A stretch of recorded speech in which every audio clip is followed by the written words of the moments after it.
একটা বাচ্চা যে কিনা ৮০০ ডিগ্রি তাপমাত্রা নিয়ে জন্মগ্রহণ করেছে। তো ছেলেটার মা যখন তাকে চুম্মা দেয় তখন তো তার মায়ের ঠোঁটটাই জ্বলে যায়। এরপর তার গরম কমানোর জন্য যখন তাকে একটা আইসক্রিম দেওয়া হয় তখন এই বরফ আইসক্রিমও গলে ছাই হয়ে গেছে। এরপর ছেলেটা যখন কুলফি খেতে চায় তখন এটাও গলে যায়। এমনকি ছেলেটা যেই খেলনা দিয়েই খেলতে চাক সেগুলো জ্বলে পুড়ে গিয়েছিল। তার এই তাপমাত্রার কারণে শুধু তার বাবার পেপারটাই জ্বলেনি, এমনকি তার মায়ের জামাটাও পুড়ে গেছে। এজন্য ছেলেটার মায়ের ছেলেটাকে খাবার খাওয়ানোর জন্য সবসময় থার্মাল গ্লাভস ব্যবহার করতে হতো। আর এর থেকেও ভয়ানক বিষয় হচ্ছে যখনই ছেলেটা রেগে যেত তখন তো তার শরীর দিয়ে সবসময় আগুন বের হতে থাকতো। আর ছেলের এসব কর্মকাণ্ডে বিরক্ত হয়ে মা সবসময় এই ঘরে আগুন নেভানোর কাজ করতে থাকতো। এমনকি ঘরের একটা রুম তো আগুন নেভানোর যন্ত্রপাতি দিয়েই ভরা থাকতো।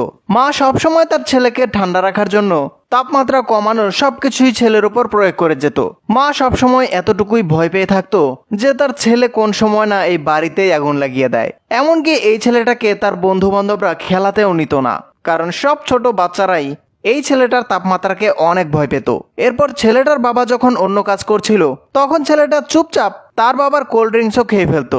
কিন্তু এরপর যখন তার বাবা এটাকে ধরে তখন তো গ্লাসের তাপমাত্রায় তার হাত পুড়ে যায়। ছেলেটার যখনই ইচ্ছা হতো তখনই বালতির পানি গরম করে দিত, তাও নিজের আঙুল দিয়ে।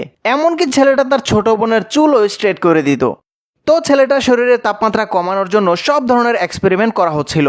নবরত্ন তেল থেকে শুরু করে বালতি ভরা বরফ দিয়েও ছেলেটার গরম তাপমাত্রা কমাতে পারছিল না, কারণ জন্ম নিতেই এই ছেলেটার তাপমাত্রা ৮০০ ডিগ্রির ওপরে ছিল। সে যখনই রেগে যেত তার ঘরে আগুনও লাগিয়ে দিত। এখন ঘরের লোকেরা ধীরে ধীরে এটা বুঝতে পারছিল যে ছেলেটার ভিতরে নিশ্চয়ই কোনো বদ আত্মা রয়েছে। এজন্য ছেলেটার পরিবার মন্দির মসজিদ যেখানেই পারতো সেখানেই নিয়ে যেত। কিন্তু উল্টা এই ছেলেটার তাপমাত্রায় মৌলবীর ময়ূরের পাখাটা পর্যন্ত জ্বলে গিয়েছিল। তখন বাবা দ্রুত ওইটার আগুন নিভায়। এরপর ছেলেটার বাবা মা ছেলেটার জন্য একটা রাস্তাই খুঁজে বের করে। তারা ভাবছিল হয়তো যদি তাদের ছেলের বিয়ে করিয়ে দেওয়া হয় তখন ওই মেয়েটাই হয়তো এই ছেলেটার আগুন কমিয়ে আনতে পারবে। এরপর ছেলেটার বাবা মা একটা সম্বন্ধ দেখার জন্য এক মেয়ের বাড়িতে যায়। এখানে ছেলেটা একটা সুন্দরী মেয়েকে বিয়ে করতে যাচ্ছিল। তো দুই ফ্যামিলির সবাই অনেক খুশি ছিল। কিন্তু এখানে ছেলেটার বাবা মেয়েটার বাবার কাছে কিছুই লুকায় না। সে মেয়ের পরিবারকে ছেলের এই তাপমাত্রা সম্পর্কে সবকিছু খুলে বলে দেয়। তখন এই কথা শুনে মেয়ের বাবা তো অনেক জোরে জোরে হাসতে থাকে, বলতে থাকে, আপনারা তাহলে কি ভেবেছেন আমার মেয়ে কি বরফ ছাড়ে নাকি? আরে না না, আমাদের ঘরে লাগানো আছে হিটাচি কোম্পানির এসি। এরপর মেয়েটা যখন ছেলেটাকে কুলফি দেয় তখন তো এই ছেলেটার হাতে এই কুলফিটা গলেই না। এমনকি ছেলেটার সামনের চুলগুলো যেগুলো লাল হয়েছিল এই এসির ঠান্ডার কারণে তার এই চুলগুলো ঠিক হয়ে যায়।